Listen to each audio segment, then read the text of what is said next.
sacrifice system too.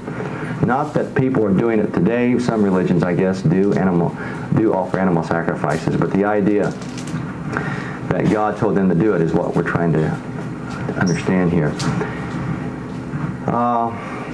Let's go to this next one now. Thus saith the Lord, heaven is my throne and earth is my footstool. What manner of house would you build for me, and where would be the place of my rest? My hand has made everything, and thus it came to be, says the Lord. I will look favorably upon that man who is humble, feels Christ in spirit, and trembles at my word, rather than on him who slays an ox as though he slew a man. Now, if you read that in the King James, it's really stronger than it is in this modern translation. He's saying that whoever kills an animal, God looks upon this as just the same as killing a human being. Who sacrifices a sheep as he would break a dog's neck? Who brings a cereal oblation as if it were the blood of swine? Who presents frankincense as though he were worshiping idols? And Paul says idol worship is demon worship in the New Testament. They certainly have chosen their own ways and delight in their abominations. Here God calls it an abomination. Indeed, I have decided their calamity. What they dread I will bring upon them, because when I called, no one answered, and when I spoke, they did not listen.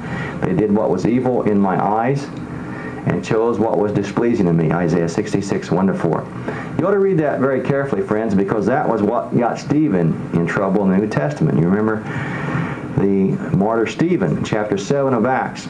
He read some of these scriptures to the people. He quoted them, and he made application to them. He quoted Amos. And the people became so angry when he was showing them that God didn't want them to kill animals in the Old Testament that they stoned Stephen. That's the real reason he was stoned to death, because he was condemning and exposing the animal sacrifice system for what it really was. Here God takes the blame for what they are doing to themselves and what Satan would do to them as they move farther away from God and his will for their lives. The King James uses the word delight in verse 4 instead of displeased. Thus saith the Lord of hosts, the God of Israel, put your burnt offerings unto your sacrifices and eat flesh. For I spake not unto your fathers, nor commanded them in the day that I brought them out of the land of Egypt, concerning burnt offerings or sacrifices. But this thing commanded I them, saying, obey my voice, and I will be your God, and ye shall be my people, and so forth. This was the verse in the King James that I was referring to up here earlier. In a verse in Isaiah, I think we already quoted it before, where he says that very categorically that he never commanded them to kill animals. Where time is slipping away again. It doesn't seem like it's been 30 minutes, but it really has.